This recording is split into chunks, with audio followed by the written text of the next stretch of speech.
Hi everyone, so today I'm going to be talking about why pigs need C&C cages.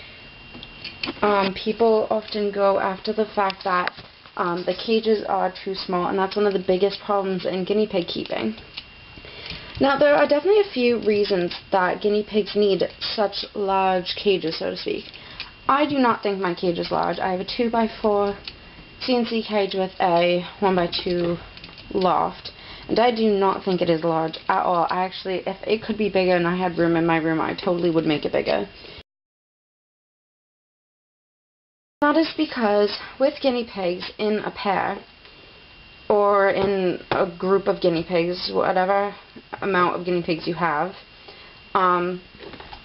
if they are kept in a small store-bought cage, my store-bought cage's base was definitely smaller than this loft is. Now, if I trap Mara and Mookie in this loft for a little while I clean the downstairs of the cage, they start fighting pretty instantly. It's not enough space.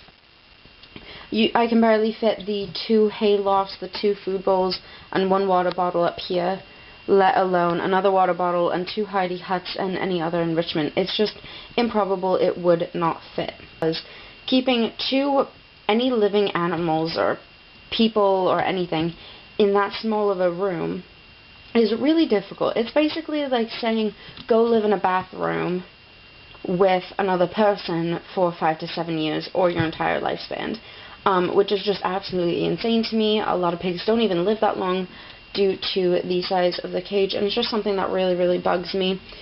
Pigs will fight, they will get into arguments, they just won't be happy, and they'll be really high stress if shoved into a very small cage.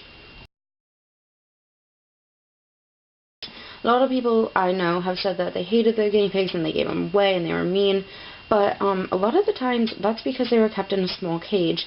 When Mara was in her store-bought cage before I got her into her C&C cage, she would chew the bars, she would hide a lot, she felt constantly cornered, so when I would try to pick her up or take her out for taming, she was often very scared because she really had nowhere to run from me. And she didn't really get the option to come out on her own or willingly come to me. And even then, it's not always great. So guinea pigs will start bar biting, which isn't good for their teeth. That's a sign of stress or boredom. Mara will do that if she wants attention or if she's getting bored. Another thing that they will do is they will just start picking up a lot of nasty behaviors, really. They will bite you, they will feel threatened, they'll feel cornered. They really won't be that willing to interact with you, and it really prolongs the taming process. So if you really want a friendly, cuddly guinea pig, get a larger cage, and they will be much more willing to come out and play with you.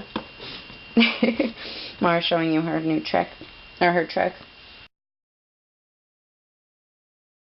Another reason why you need a cage is you need your pigs to be able to take at least a few strides down the cage. Now, another really important thing that is on kvcages.com, I believe it's called, is that your pig needs to do full tilt laps around their cage. They love to take laps. Every pig does this. I don't know a single one who doesn't. They will just run in circles around their cage, and they just love doing it. So it's definitely really important that they have a large cage for them to do that, because it provides exercise, and that will prevent obesity, which can lead to a lot of medical issues in the long run. Another reason that a bigger cage is better for the owner is it's more hygienic.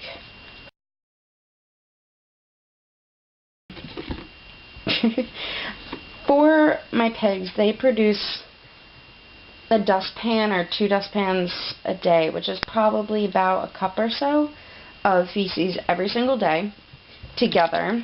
And in reality, if you have a small cage and you dumped that much in one part of their cage and you kept dumping, if I dumped however much they poop in a week in this box, there would be no clean bedding. It doesn't matter how much bedding you put in. There would be no clean bedding. It would be soiled. It will mess with their feet. If they get cuts on their feet or their nails, it can infect that. Their bellies will be covered in urine. They'll smell horrible. So my C&C cage, I never have a really problem with setting for it. Towards the end of the week it might start smelling a bit more.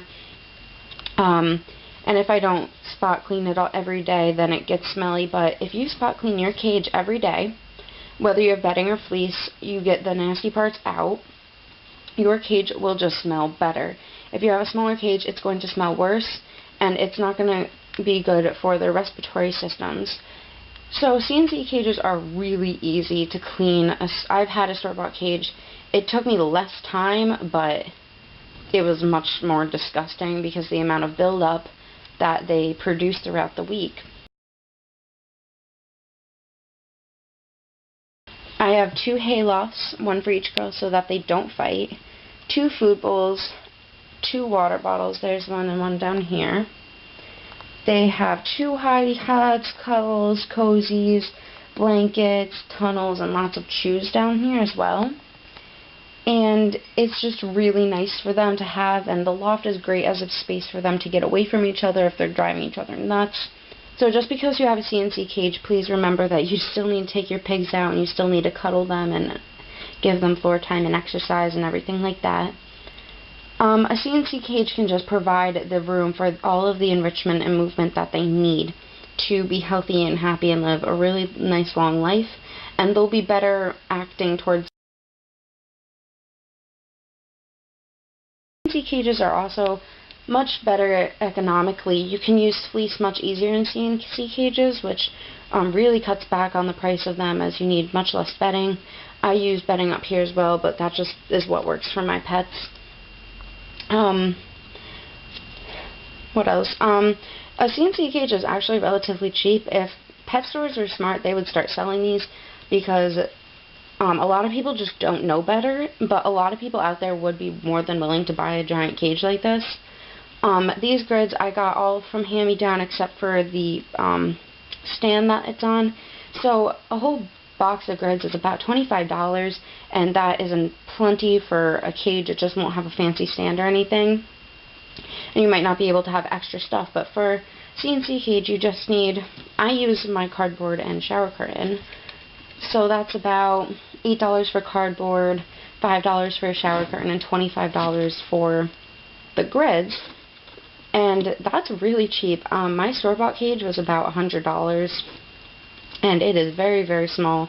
So you're getting a lot more bang for your buck this way, as well as giving your pigs a nice big room to play and to get away from each other and just be really happy piggies.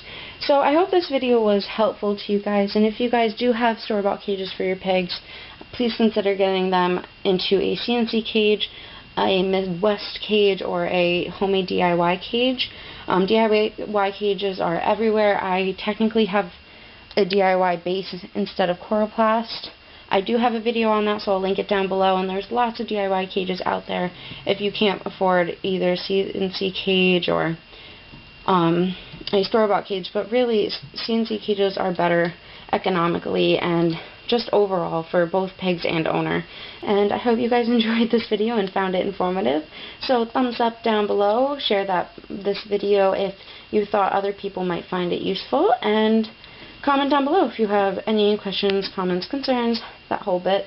So I hope you guys enjoyed again, and thank you for watching. Have a beautiful day.